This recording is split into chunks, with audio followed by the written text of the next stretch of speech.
ces gens-là. Oui, il y a beaucoup de désinformation à la télé. Donc j'apprécie que votre chaîne combatte pour la liberté, puisque vous combattez pour la civilisation judéo-chrétienne qui a donné tellement au monde et qui est attaquée par le fondamentalisme islamique. Est-ce que vous vous rendez compte de la dinguerie? Netanyahou vient de faire les éloges de CNews. Il est en train de confirmer devant tout le monde ce qu'on vous dit depuis plus d'un an. Est-ce que vous vous rendez compte? Ils n'ont pas simplement invité. Je ne sais pas si vous vous rappelez, France 2, ils avaient invité Netanyahou. Mais Netanyahou ne les a pas remerciés. Il ne leur a pas fait les éloges. Pourquoi? Pourquoi il ne leur a pas fait les éloges? Parce que juste après Netanyahou, il y a un homme qui est venu et qui a tout réfuté, qui a montré ses mensonges et ses fake news qu'il a dit durant son discours. D'accord? Là, non, Netanyahou remercie et reconnaît que CNews participe.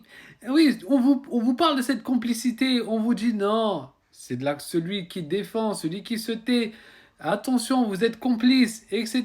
Attention, comment vous prenez vos cheats, vos articles, ainsi de suite. Et bien lui confirme et dit quoi? Il remercie CNews pour sa pseudo-défense de l'héritage judéo-chrétien, alors que lui s'en contrefou complètement. Hein. Allez voir tous les juifs orthodoxes qui se font frapper parce qu'ils sont contre ce que Netanyahou est en train de faire. Et Netanyahou s'en contrefou aussi des chrétiens. Des églises ont été visées de ses commandements. C'est lui qui a commandé tout ce qui s'est passé cette dernière année-là. Et donc Netanyahou s'en fout complètement. Il veut juste garder sa place parce que derrière lui, ceux qui le protègent, ceux qui l'ont mis à la place où il est, ce sont des pro-messianiques, ce sont des gens qui pensent que, en faisant ce qu'il est en train de faire maintenant, il va provoquer la venue de ce que nous on considère comme étant El Messie ad-Dajjal. Voilà. Donc comprenez bien, hein, CNews, la honte de la honte. C'est comme si Abu Bakr al-Baghdadi, là, Ibrahim, le commandant égaré des Da', il vient sur un plateau télé et remercie une chaîne télé. Merci beaucoup, vous nous aidez. Vous vous rendez compte de la dinguerie? Des milliers de bébés, des milliers de femmes, d'hommes, civils, des milliers depuis un an.